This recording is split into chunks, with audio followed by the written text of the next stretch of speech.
राहुल और जिया दोनों एक साथ एक ही कॉलेज में पढ़ते थे। धीरे धीरे दोनों में प्यार हुआ और जैसे कि अक्सर होता है, दोनों ने जल्द ही अपने घर वालों की मर्जी से शादी कर ली। एक दिन जिया ने राहुल से कहा कि हमें मेरे पुश्तैनी गांव बिलासपुर जाना है। वहां पर उनकी कुलदेवी का एक मंदिर है और उनके परिवार की हर लड़की को शादी के बाद वहां पर दर्शन करने के लिए जाना पड़ता है। शाम के करीब 7 बजे के आसपास राहुल और जिया बिलासपुर के लिए निकल गए। रास्ते में हल्की हल्की बारिश हो रही थी, बादल गरज रहे थे, तेज हवा चल रही थी, मानो जैसे वो किसी आने वाली अनहोनी का इशारा कर रहे हों। अब रास्ता सुनसान हो चुका था। रास्ते के दोनों तरफ सिर्फ जंगल था। कार की हेडलाइट्स में आगे ऐसा लग रहा था जैसे धीरे धीरे अंधेरा और गहरा होता जा रहा है। जंगल के बीच से गुजरता रास्ता और गहराते अंधेरे में कार की हेडलाइट्स ही एकमात्र रोशनी थी। तभी राहुल को कार की हेडलाइट्स की रोशनी में आगे 24-25 साल की एक लड़की खड़ी दिखाई दी। उसने लाल शादी का जोड़ा पहना हुआ था। वो लड़की रास्ते के साइड में खड़ी होकर लिफ्ट मांग रही थी। राहुल ने उसके पास जाकर गाड़ी रोकी। उस लड़की ने घूंघट ओढ़ रखा था। राहुल ने जैसे ही कार की कांच नीचे की तो बस वो देखता ही रह गया। वो लड़की बहुत खूबसूरत थी, मानो जैसे अभी अभी दूध से नहाकर निकली हो।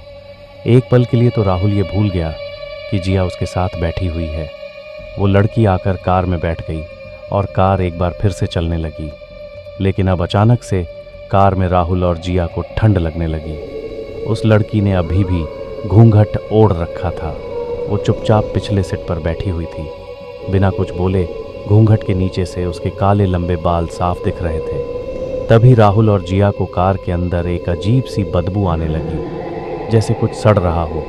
और उन्होंने जैसे ही पीछे मुड़कर देखा तो पीछे वो लड़की नहीं, एक चुड़ैल बैठी हुई थी और उन दोनों को देखकर बड़े ही अजीब शैतानी तरीके से मुस्कुराए जा रही थी। उसके लंबे लंबे नाखून, भयानक चेहरा और अंधेरे में चमकती उसकी हरी हरी आंखें। ये भयानक नज़ारा देखकर राहुल और जिया डर से थर थर कांपने लगे और तभी कार आउट ऑफ कंट्रोल हो गई और एक बड़े से पेड़ से जाकर टकरा गई। वो खूनी दुल्हन कोई और नहीं बल्कि इसी गांव की रहने वाली एक लड़की थी। उसका नाम था कामिनी। वो दिखने में बहुत खूबसूरत थी और इसी गांव का एक लड़का वरुण। दोनों एक दूसरे से बहुत प्यार करते थे।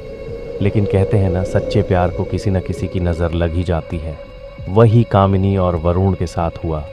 गांव के कुछ रसूखदारों की गंदी नज़र कामिनी की खूबसूरती पर पड़ गई और जब उसने उनकी बात मानने से मना कर दिया तो उन्होंने उसे सारे गांव के सामने बदजलन साबित कर दिया। उसी गांव के चौराहे पर एक बड़ा पीपल का पेड़ है। उसी पेड़ से कामिनी और वरुण को बांधकर पूरे गांव ने उन दोनों को पत्थरों से मार मार कर उनकी जान ले ली। मरते मरते उसने एक ही कसम खाई थी कि आज के बाद इस गांव में किसी भी लड़की की शादी नहीं होगी और अगर हुई तो वो जिंदा नहीं बचेगी।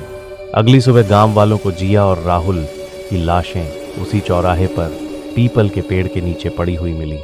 आखिर वो जिया को कैसे जिंदा छोड़ देती, क्योंकि जिया उसी इंसान की बेटी थी जिसने सबसे पहले कामिनी पर गंदी नज़र डाली थी। वरुण और कामिनी को मरवाने में सबसे बड़ा हाथ उसी का था। अगर आपको ये कहानी अच्छी लगी तो वीडियो को लाइक, शेयर और चैनल को सब्सक्राइब करना मत भूलना।